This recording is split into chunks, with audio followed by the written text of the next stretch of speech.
I took this kit from a friend. It contains some kind of tester. I have to fill the upper section with some kind of special fluid and test the coolant system for exhaust gas leaks. And if there are no exhaust gases, I believe everything should be okay with the engine. This is the special fluid that I have to fill in this section.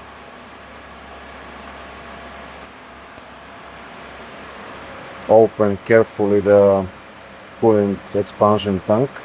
There is a lot of pressure. Actually, it's boiling.